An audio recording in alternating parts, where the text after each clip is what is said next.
everybody. Welcome to the Write or Die Show. I'm your host, Randi-lee. On the show, we interview other writers and we talk about mental health from their personal journeys. If you have not already hit that like and subscribe button, go ahead, do that now so that you never miss an episode. All right, and we are back this week. I've been sick the last couple days, guys, and I'm feeling a lot better today, but hopefully my voice holds out for the duration of our interview. I got my ginger ale handy. I've taken some Halls. I should be good to go, but just in case. So let's bring our amazing guest who previous to starting, she told me some things that made me hate her in a nice way because her weather is warm and it's not here, so I hate her. But I also adore you. So hello and welcome. Thank you so much, Randy. I'm absolutely delighted to be on your show. I'm very much in gratitude for you having me on your show. And I look forward to our discussion today, and I hope it'll help some of your listeners. Awesome. Now, I did not tell you already, but I love your glasses. Oh, thank you. They're new. I just broke my other one. So I just went out and I found them and I thought, I'm going big. I love big glasses. These are a little bit small compared to my other glasses, but I love these because I can interchange the tops of them. So I can have lots of different kinds of glasses. Yes, I'm so excited for them. I'll have to look those up. I need those. Yeah, they're called Pair Eyewear. If you do get them, anybody, they do not pay me for this, but I have like get $25 off your first pair, and then I get like a $25. Everybody who buys Pair gets that. So it's not just me. But if you're gonna, then guys, ask me because let's hook up. I'm writing it down right now.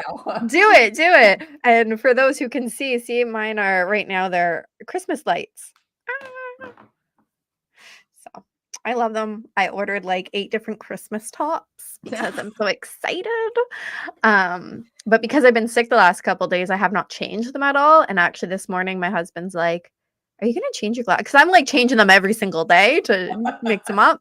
Not that I have that many pairs. Like I am doubling up. But like, he goes, aren't you going to change them? I go, well, yeah, but I just been sick and I don't want, and like nobody's seeing them because I'm not leaving the house. Right. So what difference does it make?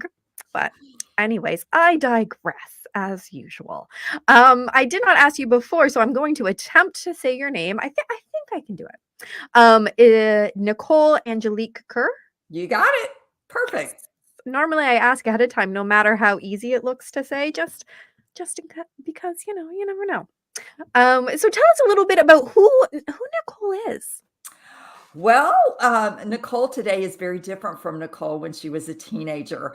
I grew up in the South in the United States in a state called Mississippi. Have you ever heard of it? Anyway. Sorry, guys, I was drinking. Yes, I definitely have. Don't ask me to point it out on a map, though. I am geographically inept. So, as are many people. But anyway, I grew up in Mississippi, which is known as the Bible Belt. So that means there's a lot of religion, a lot of sweet tea. It is a very poor state and continues to be very poor. But I grew up there and a family business. My dad was a former Marine in the military. So a very, I would say, controlling household. We knew if we screwed up, we were going to get punished. My dad had his rules. The Bible has the 10 commandments. Well, my dad had his 10 commandments. And the first rule was you don't spend the night with others, because in his mind, nothing productive came out of a child who spent the night and came back the next day and was so tired. So I remember reading that in your book. And I was like, what? I used to love sleepovers when I was little. Like, I'm talking, we would have, your best friends over, and you'd stay up all night and we'd watch scary movies because I love scary movies. But like, we would put all of the blankets and cushions on the couch and make this big, giant, comfortable floor bed. Yeah, that would have really sucked if I couldn't have done that. Like, I'm not going to lie, that kind of sounds sucky. Yeah, I did it one time. I got my mother's permission, but I still got in trouble. And I never did it again until I had a roommate in college. And so I grew up in a really strict environment. And it was filled with church. It was filled with work. My dad had a family business, Yazoo mowers. So we worked in the business starting very young all the way until we graduated. So I didn't get to have what you would call a lot of fun in life. My dad's rules were very strict, and you knew if you crossed them, you would get in trouble. So that was kind of my upbringing. I was in private school up until the 8th grade. Then my mother decided she wanted us to go to public. So I was bused across town to an all Black school. It was 99% African American and 1% Caucasian. So that was a complete shock and change to me to go from an environment where I'm with pretty much all white kids to all African American kids. Yeah, I was gonna say, just based on TV shows that I've seen, obviously, because I've never been down that way, but the private schools tend to be all Caucasian. Or Yeah. sometimes now some of the shows I watch, the private schools do have like Asian, again, TV shows, Yeah. but very few have African Americans in them, which really I watch them and I'm like, huh, is that really how it is? But hearing you, I guess it's represented as it is in the world. Yeah, and that was in the 1970s, and that's part of it. Most of it is economic because it costs Yes. so much to send your child to public schools, and there's clearly a disparity in Yeah. terms of economic income between African Americans and Caucasians, especially in Mississippi. So that's one of the driving forces, and there are a lot of parochial schools as well, Catholic, Episcopal, all of those have different schooling as well. And we did do that as well. So Now, in there, is your like Catholic schools also paid for schools? yes. Okay, Yeah. because me and my husband, we always discuss this because here, we have Catholic and public board, which are both publicly funded. Yes. So you're not paying to go to Catholic school. So we have lots of discussion. I'm not gonna get into that here, but I find it interesting how it's different, and I wanted to just confirm that what we've been talking about, me and my Yeah. husband, was true. So yeah, you do Yeah. pay to go to the Catholic school where you Yes, are. yes. The only one Okay. you do not pay for is your public school. And then when you get into university or community college, whether it's public or not, publicly funded, you still have to pay to go to university. Yes, So, that is the same here. You're paying for the post-secondary school. so I grew up taking ballet, piano lessons, nothing to do with the military, but I grew up as a people pleaser. And that's an identity a lot of us grow up with. And then when we get into adulthood and once we have our own families, it does not serve us, but it's a very hard identity to let go of. And the problem with that identity is that you never get your own voice, your own opinion, your own sense of self-esteem because you're always trying to please another person and you're always trying to anticipate what's going to make them happy. And you do that instead of what your inner compass or your intuition tells you to do or your voice wants to express. You also grow up with rules down there that are emotionally causing you to be stunted, such as don't hurt your mother, don't get angry at your father. You know, these kind of messages are layered throughout society in the South. And so you wound up pushing down all of those emotions and never getting to express them. And at some point, those repressed emotions will come out. Something will trigger you late in life, and you will understand that, oh my gosh, I am angry at this person. It has nothing to do with this person. It was the situation, reminded you of something in your, you know, maybe when you were 20 or 10 or 15 or whatever, and you're reverting back to that age and trying to process it at that age like you did then, and it's not working now. And so Yes, that that, is sorry, that is very much, when I talk to people, the PTSD, right? that Very much what it is. You're triggered back to your younger self, to that's right. that generally fear response. That's why Yes. you're still in the trauma because you're scared of that. And yeah, So that's how I grew up. And then to please my father, I was actually a model. In my junior and senior year, I ran a teen board at a department store. Do you remember 17 magazine? yeah. I'm the national representative for Mississippi. So all of this to say it had nothing to do with the military. I had no desire to be in the military. I was not an athlete. I was, And yet and yet, uh, in the United States, women were permitted to go into the academies. The first class graduated in 1980. So I was one of the first classes. I signed up, went through all the rigorous admission testing, and to my shock, I got accepted. And I went there and went to boot camp. And Randi, in the first 3 weeks, first day, I knew this was not for me. But by week 3 of boot camp, when I got to call my mother, we only were allowed 1 3-minute phone call. I cried the entire time that I was on the phone. I just heard her say hello, and then I just cried. Then I went into hyperventilation, and then my commander came and took the phone away and told me to sit over there and get myself together. And it took me years later to realize that that was my first panic attack. And what I needed my parents to tell me was, you have permission to quit. You can come home. If this place is not for you, if it's not what you signed up for, it's not what you thought, if you're being abused, you can come home. But in my family, failure was not it was not an option. Okay. Quitting something that you worked so hard for, it was just the worst thing you could do. So I couldn't deal with the feelings of shame and humiliation and feeling less than and letting down people and feeling like, oh, I finally got my dad's love and affection and attention by getting here. Now I'm going to lose all of that. So I stuck it out, and then somehow, by the grace of God, I made it through that first year, which at any of the military academies is pure hell. Okay. You do get abused. It's physical, mental, and for women, a lot of it is sexual, and it's still going on today, unfortunately. But I made it through the first year, and then the beginning of the second year, I still knew I was in the wrong place. My soul was in the wrong place, yet I couldn't quit. And so the beginning of my sophomore year, we were at a squadron function. I was getting a ride back with a senior because we weren't allowed to have cars. And I didn't know the guy very well. We were the last to leave the event. And I will show you the picture of what happened, because the picture is worth 1,000 words, right? This was a 1965 Corvette convertible. And this is the passenger side. And you can see, as the sheriff said, it is unsurvivable. And in my case, it was unsurvivable. I was pronounced dead at the scene. Some bystanders heard the crash. He hit a boulder, flipped the car over. We had the top off. We were both thrown out. I was thrown into a ditch.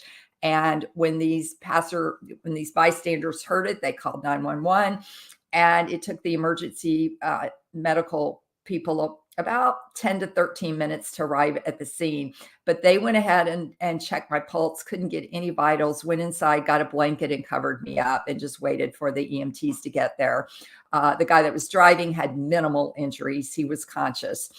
And when the EMT arrived, now I'm unconscious this whole time. I have no memory of this. I find this out 10 weeks later when my EMT came to my hospital to check on me, which was so generous of him, and told me what happened. And basically, I'm not going to go into all the details. I've got lots of podcasts that have it on there. And my book, which is You Are Deathless, it's a national best-selling book. It describes it in detail. It has pictures. And what I want to just tell you, though, is he had to do something called a sternal knuckle press, which for those in the healthcare industry, it's designed to elicit pain in the body, and it's very painful. And the only sign of life that he got from me was that my right pupil dilated. Okay. And at that moment, Randi, have you ever heard the saying, our eyes are the window to our soul? Yes, I have. That is when my soul, which flew out when I went through the windshield, and when it crashed and I went through the windshield and I was up in the air, that's when I later remembered my angel coming down and taking me to the other side. So I never hit the ground. I knew I was going to die when I hit the ground, and I wound up, that is what happened. But when I was on the other side, we had this, I had an experience and I was told I was going to come back and I didn't want to come back. But how I came back was my soul entered through my eye. And in that moment, the EMT was able to get a blood pressure on me of 60/0. Now, normal is 120/80. So you can Yeah. still see I was almost life and death. So John, the EMT, told me they put mass pants on me to push all the blood up. I had lots of fractures, lots of injuries, and basically I was just life and death. They had to do CPR, and this is a long time to do CPR, for 20 minutes to the nearest community hospital. Okay. And he later won what they call the Phoenix Award for bringing somebody who was clinically dead back to life. So then I had a 4-month stay in the hospital, 7 months in ICU, and it was up and down. I wound up having 2 more near-death experiences, one in the operating room where it was code blue. My heart stopped. They called time of death. They told my parents I died. And I, 2 minutes later, my heart just starts back up on its own again. So when I was reading your book, because you do go into lots of details in the book, Yes. first off, I love the fact that you have pictures, especially when I saw the picture of the crash in the book. I was like, what? Like, literally, how are you alive right now? And then, of course, I'm reading about all the surgeries, all the different things. But the one thing that kept sticking out to me in that part of it was, you are one tough lady. Like, you were like, nope, I'm not going no place. I am here. You're stuck with me. Deal with it. Because no matter what injuries threw at you, you were not going no place. Well, my spirit is what's strong. And that is what I know today. I understand what my spirit is and my soul and how to communicate with them. But back at 19 years old, being raised Baptist and Lutheran, both of those, I was in a lot of fear about my concept of God. I saw God as a duality. God was either loving or he was, he was judging me or criticizing me, or the wrath of God was going to come on me and I was going to go to hell. And people ask me all the time, is there a hell? And I want to get that clear right off the bat. Hell, no. Okay. There's not a hell. There is living hell on this planet Earth. And it's going on right now in these wars over in Israel and Gaza, people living in those kind of conditions, extreme poverty, having, if you're, very depressed or suffering from anxiety and or untreated medical conditions, PTSD, you are living in hell. It's just, you don't want to be here. You're finding it hopeless. You don't find any intervention that's giving you any kind of relief. So no, there's not a place you go to called hell after you die. It is here on earth, the conditions that we create that can make us feel like we're in hell. So only because we can read a lot about all of the surgeries and stuff Right. in your book, which I totally recommend. I want to switch gears a little bit, Mhm. because what struck me in your book, and something that we've talked about a little bit on the show, but not enough, um, food. Aw. Yes. Okay. So I'm a registered dietitian nutritionist, as well as several other credentials. And I do want to say on my book, you'll see it at the top there, Masters in Public Health, registered dietitian, and BTDT. Do you know what that is? No idea. Been there, done that. Ah! Can I use that? I Yes, love it. yes, you can use it. And I anybody in your audience who has some experience with something, and that is my credential for being on the other side. And actually, I will tell you, I don't want a therapist who hasn't been there and experienced something. I want It's someone. true. They make the best ones. Ones that Yes, have the designation of BTDT, yes. make the best therapists, I find. So I actually put that on the cover of my book, and I have so many people go, I've never heard of that. And I just Right? said, that is really my most important, because it's experience. And when you have gone through something, you have more empathy, you have more compassion, and you can relate more. And that's why I say the lessons that I brought back from the other side, along with the lessons that hundreds of thousands of other people with NDEs have brought back, they're all positive about death.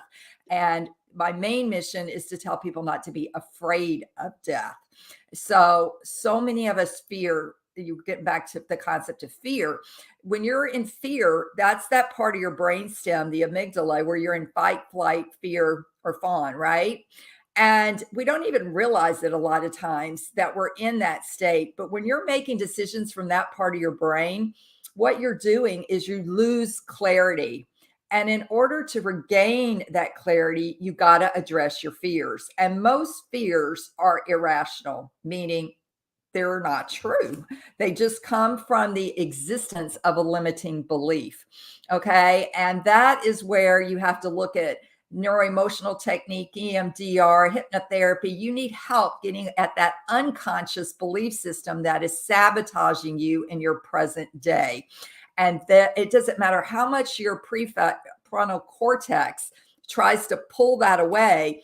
This part of your brain, the amygdala, just snatches it, hijacks it, and that's the one that keeps you in survival. You're going to survive, Nicole. So I don't care if it's not the best decision, it's going to keep you alive. So when you're making decisions from fear, you're not going to make them for your highest and greatest good. So I want to point that out. And the other thing, worry and fear go together.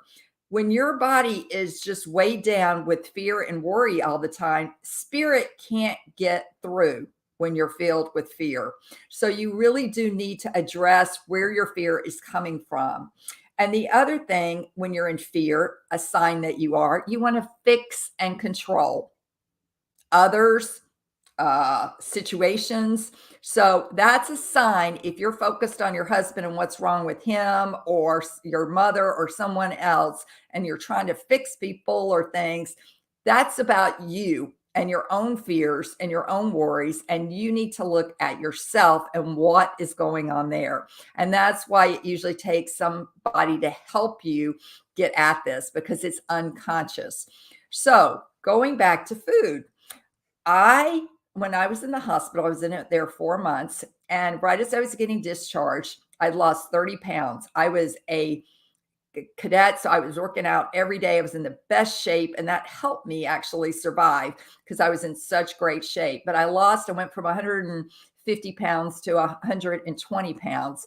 And it was all just, I lost muscle, I lost weight. But when I got discharged, my doctor said to my mother, Nicole's going to need mental health counseling. She's going to need psychiatric help and psychological help. She's been through a massive trauma. She's been through near-death experiences, and she's going to need help sorting this out, because I did not remember what happened until 19 years later. So all I had was this memory of bright white lights, but that was it. So Mother looked at the doctor and said, Jesus is our psychiatrist and psychologist, and we're going to just do fine. Now, Randi, nothing against Jesus. I think Jesus is a wonderful way shower, and I love his life. If we could all emulate it, we would be a loving world. But he never came down and sat on the sofa and talked to me about PTSD and what was going on with me. And as soon as my mother and dad dropped me off at my sister's house to live and to go back to school, which was a year later, I developed an eating disorder. I didn't know that back in 1983, but it was compulsive eating back then. It's now known as binge eating disorder. Okay. And I hated myself. And I'm just going to be honest with you. This was a hard piece to write in the book, because I had been a model. I had had this image of always looking good. And now all of a sudden I had scars from here all the way down. I mean, I felt like I was mangled in a machine. Okay. Very low self-esteem. I was going to a college where looks, and that's American general, looks are very important in terms of getting a guy, getting success. And so I just felt like, bleh. So I turned to food. And while my friends were out having fun, I was watching Dallas and Dynasty, and I would literally order a pizza from Domino's and eat half a gallon of ice cream. And I did that, and I was just numbing myself. And then the next day I would feel so sick and so guilty. And I would tell myself, I'm not going to do it again. And I would pray and pray and pray to this concept of a God that I still had. And it's like a vending machine. If I prayed hard enough and did the right behaviors, then I was going to get a result. This was going to stop. I did not understand that the root cause was basically a mental illness going on. And I lived with an eating disorder for 20 years. And I went to OA. I realized that something was wrong with me. And the counselor at my college said, you need to get some help. But she didn't know how to help me because it was still really new. So it was extremely painful period of my life. I lived alone. I was working. And then I got into support from therapy, and I got into group support. I did body work. I was doing yoga, chiropractic, meditation, all of these kinds of things. And almost 20 years later, my memory came back of the crash in full detail. And that's when I remembered going over to the other side and being told, you're going to go back and tell people not to be afraid of death and to ask their angels for help, along with some other lessons that you can learn here on earth. You don't have to die to go over there and learn them. And so that period of time I was very alone, and I felt very empty. And what I didn't know at the time was I was experiencing something besides complex PTSD and anxiety and depression. I was misdiagnosed for 35 years. Okay. I just got my complex PTSD diagnosis. I'm a 100% disabled veteran in our military system here. And they were giving me the wrong drugs this whole time. So I went through 41 different drugs and none of them worked. Okay. So now I am on a medication for PTSD that is at the right dose, and it's helped me so much. And I just want people to know that you got to get the right diagnosis. If you're not getting if you're being labeled as chronically depressed, but you really do have PTSD, it's a different dose. It's a different drug, maybe or maybe not, but it's really is important to get that so that they know how to manage it correctly, and then also get therapeutic support, however you need to, maybe from multiple disciplines that can help you through this. But it's not an easy process. Transforming yourself is not for the faint of heart. I have to say, I went into nutrition after college. I decided to fix myself because I thought if I understand food, then I would be able to fix my eating disorder. And a lot of people do that. They'll go in a profession thinking, if I just go into therapy, then I'll be able to fix all my issues with therapy. Or a lot of nutritionists do that with eating as well. And anyway, I became a dietitian. I know too much about food, and my eating disorder did not go away. And of course, what did I specialize in? Helping eating disorders and overweight children. So, So as you're saying that, I'm thinking, well, you know what? A dentist doesn't extract their own tooth. right. Yeah, And exactly. it's That's very common, like you said, for people to go into a profession to help themselves. And I'm sure in some ways it does, right? Having a base of knowledge, but a dentist doesn't extract their own tooth. A surgeon doesn't do surgery on themselves. We still need that outside person, oftentimes just to talk to, right? Like it's not even that they're giving us anything new. Like sometimes they are. My therapist has definitely given me new tips and tricks, but really ultimately what I do there is I just talk and she absorbs it and says back to me the same thing that I was avoiding asking myself yeah. because she'll be honest. And that's what we need sometimes, is that neutral third party, instead of asking someone in our family. And I will tell you, people ask me, well, Nicole, what do you think caused your memory to come back 19 years later? And I tell them it's safety. Your body has to feel safe. There is a great book out called The Body Keeps a Score by Dr. Bessel van der Kolk. And it's about trauma. And it talks about how your body will hold on to that trauma until it feels safe enough to release it. And I I guarantee think I think that book has been mentioned by other guests on the show, so it's gotta be pretty good 'cause I feel like I've heard the title of that before. yeah, it's very good, and it really helps you understand trauma, and in my book, I spend a chapter talking about trauma, and I try to condense it in more of a layman's term, uh, Mhm, and explain that, like, if your parents were traumatized, and mine were, my mother came over during World War II from, the Ukraine bombing, lost her father, all this. My dad grew up with an alcoholic. They never dealt with that. The way they mhm, dealt with it is through prayer, through their own churches, and they just got on with life. So they didn't believe in mental health and they didn't heal their own trauma wounds. So they have no compassion for me and my trauma. I should just be able to get over it, is what they thought from a mental health perspective. And that's a lot of the mindset of an older generation is I did fine. I don't need medication. I don't need a therapist. I'm functioning fine, but they're really not. And that's the hardest part is I really wish I would have gotten mental health sooner because I suffered a lot and eating disorders are very secretive. Okay. They're very shame based. You beat yourself up. It's the opposite of what I'm trying to teach people now, which is to love yourself unconditionally. When you have an eating disorder, you're judging yourself constantly.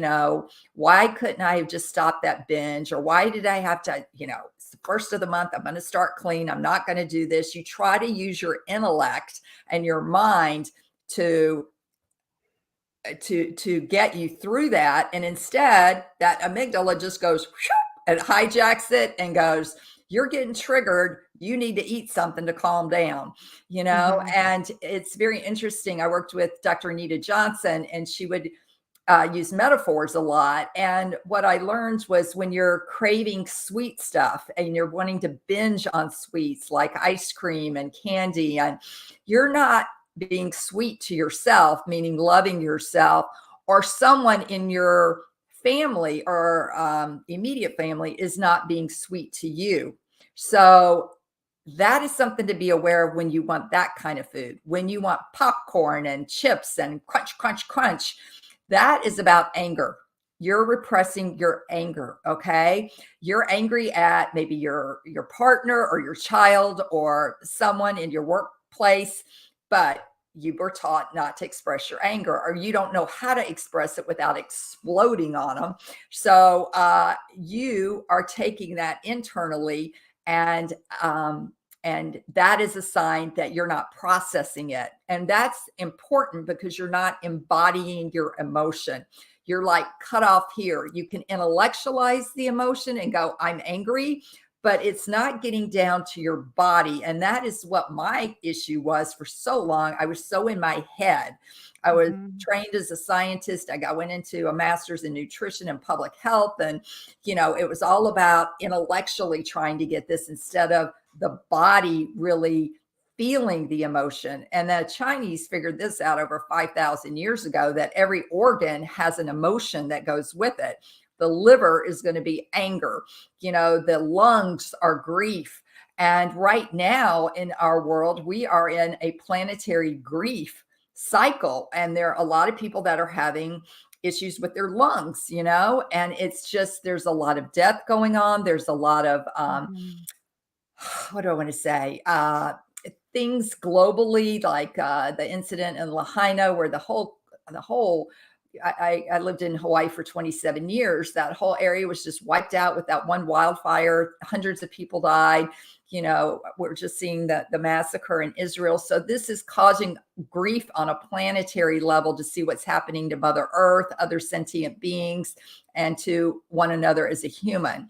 So your lungs are going to take that on. So it's important that you understand that you have to embody the emotion in order to truly feel it and heal it. The issues are in our tissues, is what the saying goes. Oh, I And like that. I don't think I've heard that one yet. okay, so So that's why I went from being a dietitian and telling people, okay, you're diabetic, you need to eat such and such and such. And they go, okay. And they walk out with their plan. And then they come back and they get, Nicole, I had the most stressful week. This happened, that happened. I wound up eating a pint of Ben and Jerry's, and I knew I went over my carb limit. And then I had pizza with the kids, and I couldn't just eat one pizza. And then there were leftovers, and I went and ate the leftovers, and Yeah. and what I tell them, what I started realizing is this is unconscious. Okay. They're getting triggered and they're not even aware of it. And they're using the food to comfort themselves in some way, shape, or form. And it works because it releases the dopamine initially, but then they're not realizing that it's affecting their blood sugar in that moment. And it's putting them at risk for diabetic coma, or the other way, hyper or hypoglycemia. So, it's important to address these uh, limiting belief systems, because they're not working for us anymore. They're sabotaging us. Yeah. And one of my limiting belief systems that I had was that God was a God to fear. And when I went on the other side, I was like, oh my gosh, they got it wrong down there. God, God is not about fear at all. That is a man-made concept designed to control people. So God is love, period, end of sentence. Okay. There's no fear attached. There's no judging up there or any of this kind of stuff. And I came back and I had to really work to understand and my concept is still evolving. I don't know that we ever finally get the true nature of it. But what I do know is that God is like that white light. It's an energy. There's nowhere God is not. God is not causing this situation. It's not a person doing this, and it's not a vending machine. And so it's an energy, and there's a whole spiritual realm on the other side that is there to work on our behalf, but we have to initiate contact and ask them for help because of something called free will. We have a choice. So it's important to start that relationship with your angels or your guides. And I didn't know any of this during those 20 years that I was binge eating. Okay. I had to start learning all of this on my own. And I will tell you that when I got married at age 40, that's really when my eating disorder subsided. I had been doing a lot of work previously, but when I hit that part and knew I wasn't living alone, and I had someone that had my back, and I really realized he loved me for who I was, it really made a difference in my life. And it's still an area that's near and dear to my heart because I see so many people suffering with it, and especially middle-aged women right now that have raised their kids, they've gone off, and they're left with their husband who they may or may not have a good relationship with. So they turn to alcohol or binge eating or start focusing on their body. And I'm not looking like other 50-year-olds out there or whatever. Mhm. And to compare is to despair. Let me tell you that. Anytime you compare yourself to someone else, you're going to despair. You're going to put yourself in that spiral going down. So don't even go there. One of the lessons from NDEs is we are more than our physical body and brain. And if we can understand that and accept, you have to start with accepting for where you're at and who you are right here and now. And that is hard on a lot of levels, but our soul is the most important thing that matters, because our soul is what goes on to the other side. And that is what I learned when I died, was we all have an energy body, and that cracks wide open when we die, and our soul flies out. And that is what lives on and has many lives. So it's important that you address an eating disorder, not only from, you know, the food perspective, but the mental health perspective, and having a team treatment approach, but also look at it from a soul perspective, because there is such a thing. I don't know if you've ever heard of it, Randy, called soul loss. No, that one's new. Okay, soul fragmentation maybe is another way to look at it. Have you heard of it as No, that? no. This Okay, is this you're is going new territory here. I like it. okay. So I wish I had known this earlier, but there's symptoms to soul loss. Okay, think about it. You have a flesh wound. Okay, I had a flesh wound. I had multiple cuts and lacerations and fractures. Um, they healed. Mental health. I have a mental health wound. Okay, I have complex PTSD and anxiety, and so I now take things to manage that. Okay, now, there's also our soul. And when some trauma or something happens to us that we can't deal with, part of our soul will fragment. And that Mm. fragmentation occurs because it's trying to protect us at a soul level. And there are three symptoms to this. The first one is I didn't want to be here. You don't want to be here on planet Earth. Okay. Well, I didn't want to come back. I love the other side. It was amazing. It was, oh my goodness. We have a lot of writers that write about the doom and gloom of death, but no, it was nothing like that. It was absolute beauty, kindness, unconditional love, this peace that passes all understanding. It was like I was an astronaut in outer space full of awe and wonder. I did not Oh, I did not want to come back, but I was told I was going to come back because I needed to tell people not to be afraid of death. And I was like, that's a pretty big message. But anyway, so I knew I didn't want to come back. And then I tried a couple more times to go back to the other side. And every time my angel caught me and said, nope, got to get back in that body because you have an important work to do. So that's the first symptom. Second one is a low level, consistent feeling that something is missing. Uh, it's interesting to note many compulsive behaviors and addictions fall into this statement. And for me, I can now clearly see the link between my binge eating disorder and my feeling of emptiness. Okay. And for me, that was depression. I was in a low level and then it became more elevated depression for those 20 years that I had the eating disorder. And it was about it's same 20 years that I didn't remember what happened on the other side. And at that point, I had stopped believing in a God because what I was praying for wasn't happening. I didn't know about the spiritual realm. So I was so disconnected from it and feeling empty and feeling lonely. So that's a lot of the reason you have an addiction is you're feeling empty and you're looking for something to feel that. The third one is you can't get over it. Okay. So if you okay. have something like, I just felt stuck with my chronic health conditions and I was hyper vigilant about keeping myself safe. I was like, okay, if I don't let anybody else drive a car, if I'm in control of the car all the time, then I'm never going to have another crash like this where I'm going to die. It, and Yeah. that and that's an illusion, Randy, to think that you can control all these factors in your life to keep yourself safe. But I didn't care back then. I was just trying to do it. It was like, I'm not going to drink alcohol or anybody I know that's drinking, I'm going to drive, all of these. I kept myself in a prison, basically in a box. I'm not going to stay out past 10 o'clock. I don't go out on New Year's when people are drinking. I had all these rules in my head that I thought would keep me safe.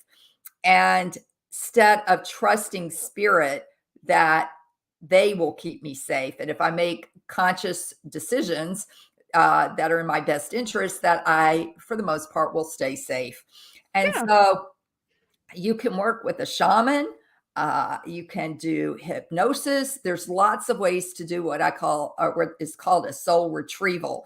And it's a powerful healing tool that works. And what we're dealing with here is this spiritual hidden realm.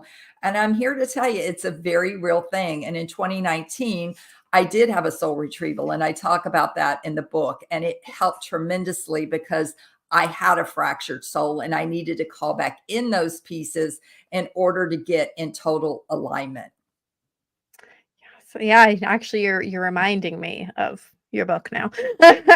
It has been a little, it's been a hot second since I read it, so it makes sense that I wouldn't remember everything. There's a lot Um, there's a lot in it. there is, and The picture is really what, seared in there. I remember that the most of anything. So with all of that, it's a good segue over to talk about your book a little bit. I mean, I know we've talked about it a little bit, but before we do that, is there any last piece of advice that you want to give to the listeners about maybe they're struggling with binge eating? Be very gentle with yourself. Your body is doing that as a coping response. Okay. It's just, I had to understand because I didn't get mental health, the trauma in my body maladapted in a way that was unhealthy. And that's what trauma will do. So it's actually sending up a red flag that you need help. There's something in your body, spirit, mind that is not been healed. There's a trauma wound there. There is maybe a soul wound there, a mental health wound there that you have either forgotten, it's a repressed memory, or something is going on that is causing this behavior. It's not that you want to do this. So please quit judging yourself, okay? And understand it's a cry from help from your body, and that it really is trying to help you. And there is eating disorders have advanced so much in the 40 years since I first got diagnosed with this. And give yourself time. Healing is not linear, okay? Just thinking I'm going to stop this yourself is not going to work. You actually need professional help, okay? And knowing that you are a sensitive soul. Most people that have eating disorders have what I call thin skin, okay? And they get easily triggered or easily take on that they're not good enough or not worthy enough or not enough. And they may have had that programming through their whole life. And then they get fixated on the body and the need to control it. And the only way they know to control it is through food, either eating or not eating. So there is help available. It is recoverable. You don't have to live with this the rest of your life, but right now in your life, it is your body's way to say, hey, stop. This is a cry for help. Pay attention to me. Quit just trying to get on with life. I like that. So moving on to your book. Now, for those of you who have not already seen the blog post, there is already a review up for the book. So go and check it out so you can see what I already thought of it. But the gist of it was I liked it. So tell us a little bit. I mean, we have been talking about the book because the book is about this story that you've been sharing about your near-death experience and figuring out what happened 19 years later. So is there anything that you haven't already told us about the book that we need to know about it? I just want to give you this message. We never know when our last day on earth is going to be.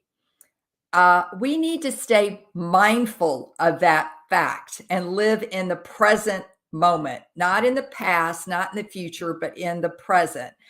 And if we actually lived with that awareness that today might be our last day on this planet, I think we would be more present and live in a deeper way. We would be kinder to people. If we knew we weren't going to see these people again, we would come more from a place of compassion and love. And I think that is super important to keep that top of mind, because I have known a lot of people that are suddenly passing, and it's not from a terminal illness, it's an accident, a car crash, or whatever. And so there are a lot of souls leaving the earth right now. And the other thing is to be prepared. Talk to your children about death, and not in an age appropriate way, and not in the doom and gloom. This is about, if you're a single parent, or like in my sister's case, her husband died from ALS, and she had a 10-year-old and a 14-year-old. And they said, first thing, Mommy, are you going to die? And she said, oh, no, no, no, I'm going to be fine. I'm healthy. I'm good. And I said to her, that's not quite true. You don't know that you're not going to die. Something Yeah. could happen. So be honest with children, not to scare them, but to bring awareness that, yes, something could happen to me. The likelihood is very small. I'm in good health, But if something did, you would go live with Uncle Jim and Aunt Nicole, and they would take care of you. And I would, would be on the other side in spirit form, and I'm going to be watching over you. So let them know the truth and give them that reassurance that it's not likely to happen, but if it should, this is what can happen. Because to Yeah. just blindly say no, none of us have that guarantee. None of us. And so I certainly didn't think I was going to die at 19. Mhm. And so it's really, really important to have these kind of discussions. And that's why I want my book to be a book club book, because we need to start changing the narrative around death. It is the only thing that's going to happen to every single person. The most common shared experience on this planet is we're all going to die. It used to be taxes and death, but people get out of taxes. And when I was in marketing way back in the 80s, they said the most common shared experience was eating at McDonald's. And I'm like, well, now there's so many more other restaurants, but it is death. And so just like we plan for weddings, the birth of children, all these important events in life, we need to plan for death, and not in a gloom and doom way. It's a part of our life. It is going to happen. And if you're prepared, you are going to, there's going to be less stress on your family. They're going to know what they need to do, what your wishes are, and it's all cleared and spelled out, instead of not dealing with it and leaving them to deal with probate courts and fractionation of the family because so-and-so wanted a teacup and they didn't get it. I mean, all kinds of stuff happens when you don't have it spelled out. So a couple years ago, I said to my mom, this was before my brother had died, and I said to her, "You need to go get your will done because I am not fighting with Brandon."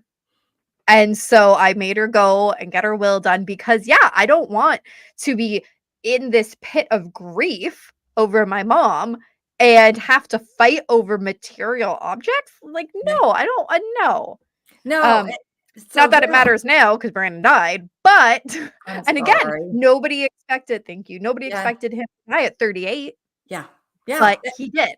So, It's a reality, and we need to quit burying our nose. We're a death denial culture, and we need to come out from under that and start conversations with each other and make it part of a normal, just any other conversation. Just like how a kid asks how a baby's born. Well, yeah, grandma died. What does that really mean? And can I still talk to her? All these things. We need to be honest with kids and ourselves, and to also, what is your concept of God? Because your beliefs about God shape your relationship with death. And if you believe that God is a vengeful, judgmental God, you are going to have resistance at death. And that's not going to be an easy transition. yeah, exactly. So, yeah, I fully agree with you. We have to talk about it like a fact. And when I was younger, I didn't have any experience with death. Nobody had died when I was younger. I don't think the first death that I really remember was until I was 20. Mm. So by then I had a concept of death. It still was difficult, but I understood. Um, so when my kids were, I think the youngest would have been 5, maybe even 4.